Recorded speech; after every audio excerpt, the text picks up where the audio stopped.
आर्थिक रूप से संपन्न दुनिया के 7 लोकतांत्रिक देशों का क्लब या संगठन G7 एक बार फिर सुर्खियों में है। भारत के दृष्टिकोण से चर्चा का कारण पीएम मोदी का उस संगठन के सम्मेलन में शामिल होना है, जबकि भारत G7 का सदस्य भी नहीं है। ऐसे में आज हर जगह यही चर्चा हो रही है कि जब भारत इतने मजबूत देशों के संगठन का सदस्य ही नहीं है तो फिर इसे इनके सम्मेलनों में बुलाया क्यों जाता है। हालांकि सिर्फ मोदी ही इसमें शामिल नहीं हुए हैं। इनके पहले भारत के पूर्व प्रधानमंत्री मनमोहन सिंह 5 बार, जबकि अटल बिहारी वाजपेयी एक बार G7 सम्मेलन में बतौर मेहमान शामिल हो चुके हैं। ऐसे में आज एक सवाल देश के लोगों के जुबान पर है कि अगर भारत G7 का सदस्य है ही नहीं तो इसे बार बार क्यों बुलाया जाता है। आगे बढ़ने से पहले यहाँ बता दे कि जो देश G7 सम्मेलन की मेजबानी करता है उसे यह अधिकार है कि वो कुछ देशों के प्रमुखों को बतौर मेहमान आमंत्रित कर सकता है। इस बार ये सम्मेलन इटली में हुआ, लिहाजा उसने भारत के अलावा ब्राजील, दक्षिण अफ्रीका, अल्जीरिया,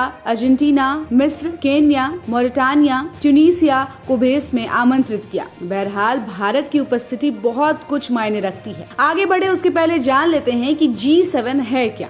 G7 देशों के Canada, France, Germany, Italy, Japan, UK और अमेरिका ने पहले तेल संकट के बाद 1975 में फ्रांस में G6 के रूप में पहला शिखर सम्मेलन आयोजित किया था। कनाडा इस समूह में अगले वर्ष शामिल हुआ है। 2010 से 2014 तक रूस समूह का सदस्य था और तब से इसे G8 कहा जाता था। G7 की बैठक वार्षिक होती है जिसमें इन राष्ट्रों के नेता हर साल मिलते हैं। समूह की वार्षिक अध्यक्षता 7 देशों के बीच बारी बारी से एक सदस्य देश को सौंपी जाती है। G7 एक चार्टर और सचिवालय वाली कोई औपचारिक संस्था नहीं है। जिस सदस्य के राष्ट्र के पास अध्यक्षता होती है उसी पर शिखर सम्मेलन के उस वर्ष का एजेंडा तय करने की भी जिम्मेदारी होती है। यहाँ बता दें कि अब तक G7 समिट में 11 बार हिस्सा ले चुका है। 2003 में फ्रांस, 2005 में यूके, 2006 में रूस, 2007 में जर्मनी, 2008 में जापान, 2009 में इटली, 2019 में फ्रांस, 2021 में यूके, जर्मनी में 2022 और जापान में 2023 हिस्सा लिया था।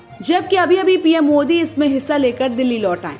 भारत को इसमें बुलाने की कई वजह हैं। मसलन आज भारत दुनिया की 5वीं सबसे बड़ी अर्थव्यवस्था है। इसकी अर्थव्यवस्था G7 के 3 सदस्य देशों फ्रांस, इटली और कनाडा से भी बड़ी है। भारत ने हाल ही में अपनी G20 अध्यक्षता संपन्न की और भारत ग्लोबल साउथ की एक मजबूत आवाज बन चुका है। भारत ने पिछले G7 शिखर सम्मेलन में की गई अपनी भागीदारी में हमेशा ग्लोबल साउथ के मुद्दों को वैश्विक मंच पर मजबूती के साथ प्रस्तुत किया है। प्रधानमंत्री ने 2023 में हिरोशिमा में अपनी चौथी G7 शिखर सम्मेलन में हिस्सा लेने के दौरान 3 पूर्ण यानी कि प्लेनरी सत्रों में भारत का पक्ष रखा था। पहला सत्र working together to address multiple crisis विषय पर था, जिसे भोजन, स्वास्थ्य, विकास और लिंग पर केंद्रित किया गया था। दूसरा सत्र common Endeavour for resilient and sustainable planet विषय पर आधारित था, जिसे जलवायु, ऊर्जा और पर्यावरण पर केंद्रित किया गया था। तीसरा सत्र towards a peaceful, stable and prosperous world विषय पर आधारित था। आमंत्रित भागीदारी देशों के साथ मिलकर Hiroshima action plan for resilient global food security विषय पर एक संयुक्त दस्तावेज अपनाया गया।